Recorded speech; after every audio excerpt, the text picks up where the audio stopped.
In this Wing It Not Even Wednesday video, I'm going to contextualize the SERVQUAL methodology in the education sector, which is my own personal context. The article you see on screen was the original model developed by Parasuraman et al. Barely can pronounce the second surname. But I'm going to take the questionnaire they developed, the 22-item measurement called the SERVQUAL, and then contextualize it for the institution where I work, although slightly adapted. So when you scroll to the end, I will link this in the description. You will see the items they came up with at the end. And I referred to the directions. Just make sure you read the directions to apply to your own context, but I'm just going to provide my best explanation as to how you can do it yourself. Not to overcomplicate it, you can see it's not marked clearly in terms of P1 to 4 should be tangibles and then reliability and so forth, but that I will show you in the questionnaire I developed for my context. So just to tell you where this came from, it is from this article. As I mentioned, I will link in the description. So 22 items, what does this look like for the education context? So this is just very informal, specific goal. I'm sure that should be specific, but in any case, the module I lecture is BMR 211, Services Marketing, and I adapted all of those items so that I can use it and my students can complete the questionnaire, and thereby I can evaluate their satisfaction levels in terms of the service quality presented by the institution and my services as the lecturer for their module. Now, just a disclaimer, this is not a reflection or anything like that for the institution. It's just to teach you or how you can show you how you can contextualize. In any case, if you have a look at the items, you can go back to, let's just do this, otherwise OCD. You can go back to the original questionnaire items and then just see, for example, P1 to 4 should be tangibles, then 5 until I think 10 should be then reliability, or 9. And then you can just make sure your constructs are labeled correctly when you go to the stats interpretation and your model development.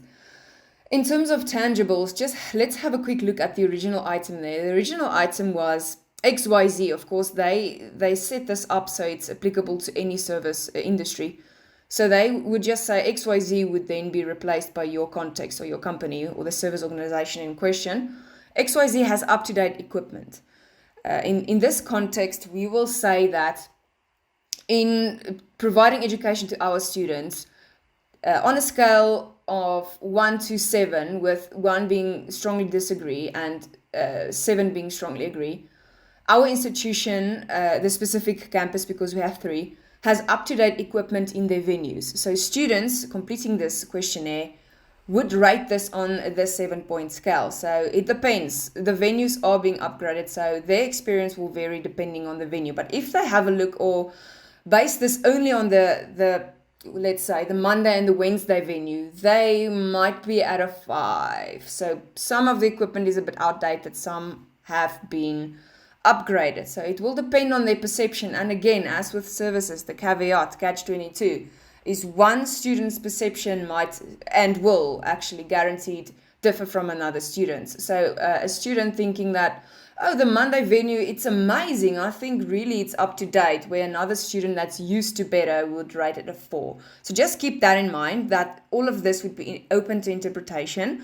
Hence, you need a large quantifiable sample so that you can work from the mean scores instead of only a small number of cases. Another example, if we have a look at the second item, XYZ's physical facilities are visually appealing. Now, of course, you just replace that, contextualizing it. So the institution-specific campus facilities are visually appealing. Just the full stop for OCD. Is it visually appealing? Same as with the last one. It depends on the perception of specific students. A student to student will differ.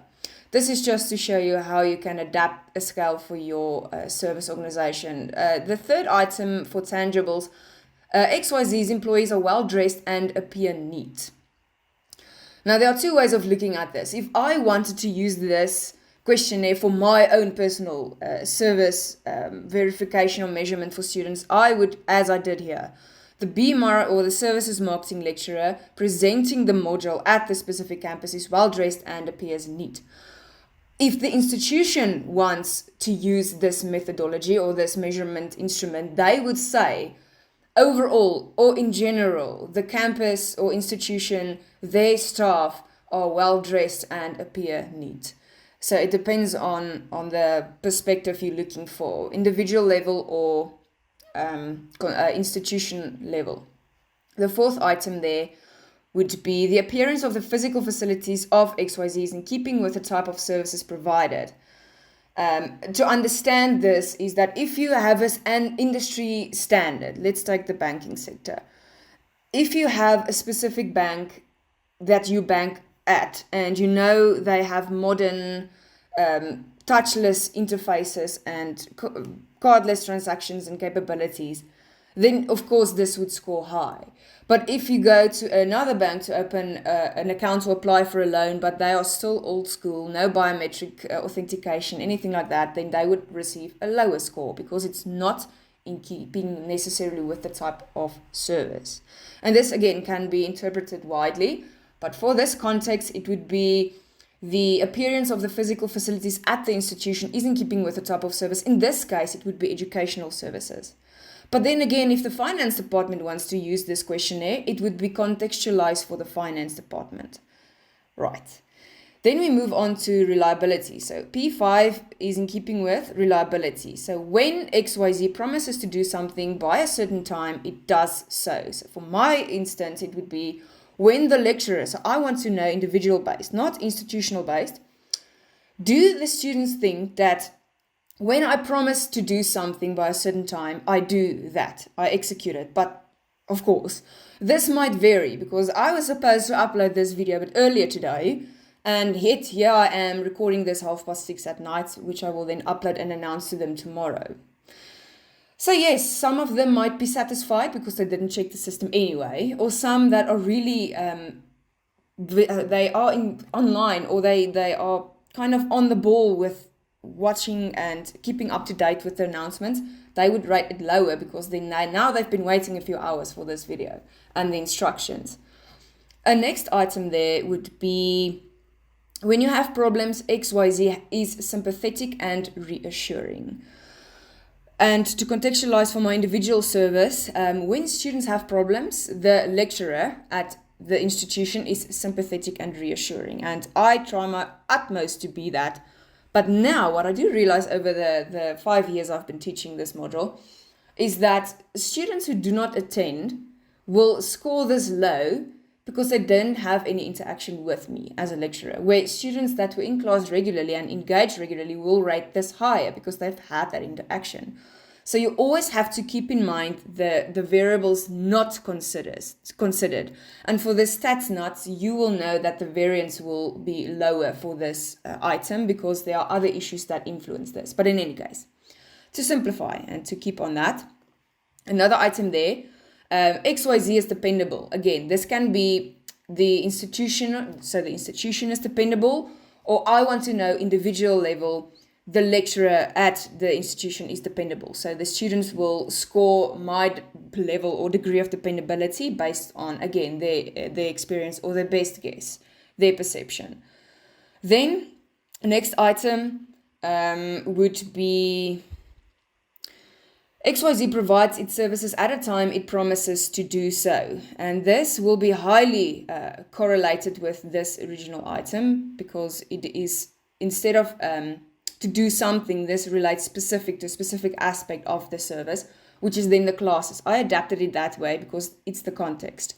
So the lecturer at the institution provides classes at the time she promises to do so. Well, since we follow a schedule, of course, I need to follow that. But then if we relate back to the previous item, do I provide the announcements, the resources at the times that I promise? Well, mostly I do. But I do try my best to provide a full learning experience. And if students, for example, score this low, I know when I do the stats to improve this component. The last item for reliability would then be XYZ keeps records accurately. And this would be a bit difficult because most of this happens at the back end of it. So students would have to respond based on their best guess. If there's a visual discussion or a verbal discussion in class as to, okay, for example, in my class, I mentioned on our learning management system, I can track students' progress. I can check them in terms of, do they visit the site? How often do they engage with the site? And that keeps a record for me. So it is very accurate. So if they know this, then they might score it a bit higher. But if they're not sure, probably they would score in the neutral or disagree options. So they will take the best guess. Then with responsiveness, I know this video is going to become long, but I want to cover each item so that you are sure exactly how to adapt it for your context. But this is where it starts to become a bit tricky. This is where you need to decide whether you want to reverse score your item or whether you want to change it. These minuses, as you will see in the footnote there, it is reverse scored. So those with the stats knowledge would know when you capture the responses, you need to actually reverse code it. But for this, I just kept all of my items positive. So I changed this to, I made it the negative a positive. So a negative and a negative makes a positive. So let's have a look at what I did there. I think, this was for responsiveness. First item there, XYZ does not tell customers exactly when services will be performed. So the reason why it's negative and needs to be recoded or reverse coded is that this is a negatively phrased item. But I changed that instead to the lecturer at the institution tells her students exactly when classes will take place, instead of does not tell her students exactly when classes take place. So if they agree with this statement, I don't have to go through all the trouble to reverse code my items in Excel or SPSS. I can just work on the high mean scores and report on that. Then the next item there, you do not receive prompt service from XYZ's employees. So again, negative, I changed it to positive.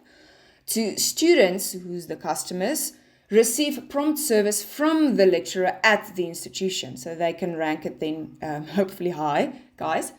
And then the third item there for responsiveness, employees of XYZ are not always willing to help customers. So if we substitute that, we would say the lecturer at the institution is, that I didn't fix, but is always. So let's delete that one.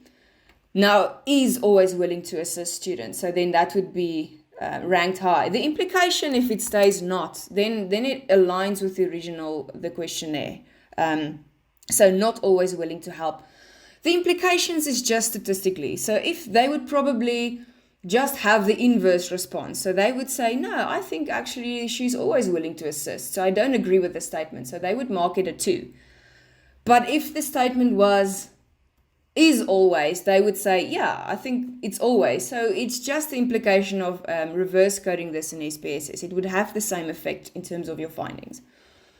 Then the last item there, employees of XYZ are too busy to respond to customer requests promptly. Then I would say, I think I missed a few, but the point being, with that item, the lecturer at the institution is too busy. So this again is negative. Then I would change this to is never too busy. Is never too busy to respond to student requests promptly. So then they would say, yeah, she's never too busy. Strongly agree. But if it's too busy, same thing. They would not agree necessarily with the statement. Or if they think, no, she's too busy, she's never available to respond, then okay, then I definitely agree with this. And then I, of course, need to pay attention to that. Not to elongate this video too much, let's go to assurance. Just get my brain together. Trust, the first item there.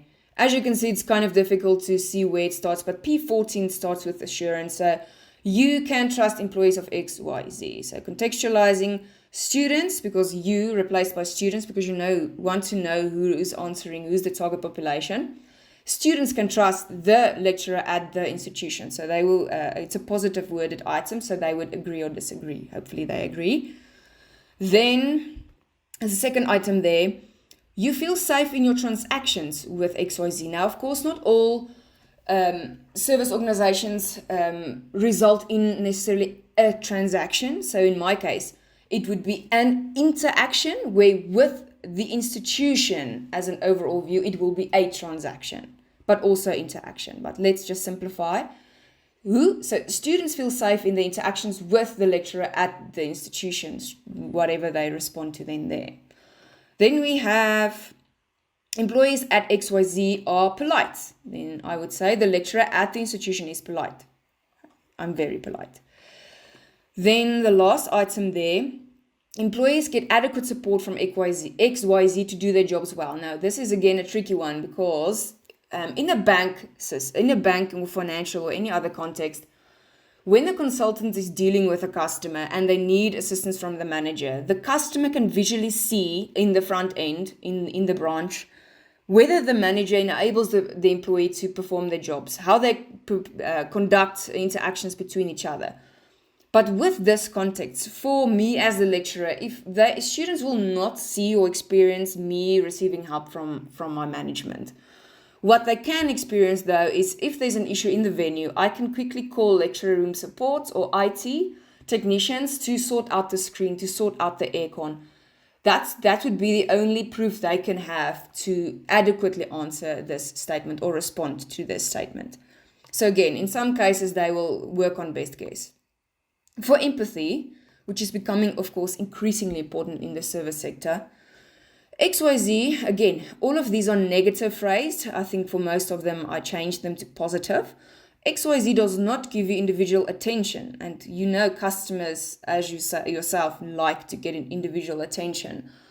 So yeah, I think if I scan quickly, I did change it. So the lecturer at the institution gives students individual attention. So an individual student completing this questionnaire would then rate that. But again, if they never attend class or interact with me as a lecturer, this will be skewed, meaning it will lead to outliers, which then would be removed from the data set.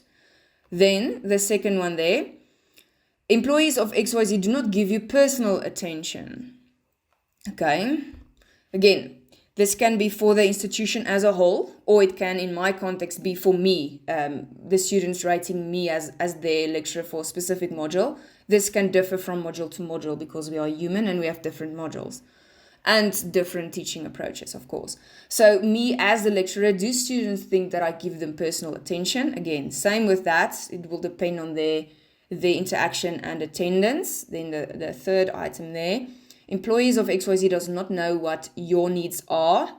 I change it positively. The Be My Lecturer at the institution knows what students' needs are. I really emphasize focusing on your needs, guys. So hopefully you will rank this high when you watch this video. Then the second to last one, XYZ does not have your best interest at heart. And this links with all of the items because it's a construct. So the lecturer at the institution has students' best interest at heart, positively phrased. If it was negative, then they would score it low if they don't agree. It boils down to the same thing. So having it negative or positively phrased really doesn't matter. You just have to make sure that your responses are kind of in line, because then you would know if it was read properly or not. Then the last one for empathy, XYZ does not have operating hours convenient to all their customers. Now again, nice open to interpretation this one, because I know students, you like to work like 1 o'clock in the morning, night owls, and then of course your lecturer is not available. So this will depend on how you feel about this question. I have set business hours, and so do many other service organizations, unless you have access to banking services that offer 24-hour support. But in this context, the lecturer at the institution has operating or consultation hours convenient to all her students. Now, we also know that students don't read announcements or attend classes to know that Mondays to Thursdays, 9 to 1, that would be your available consultation slots and / operating slots that students can use me to soundboard or find out any information. But then they don't know this because they don't attend or read the announcements or the LMS page. And then they score this low because now I don't respond 11 at night. Very, very inconvenient to them. This is just hopefully improving your understanding of how to contextualize the SERVQUAL methodology for your context. If you have any other questions, please make sure you post this in the comment section, and then I will get back to you. Thanks so much for watching.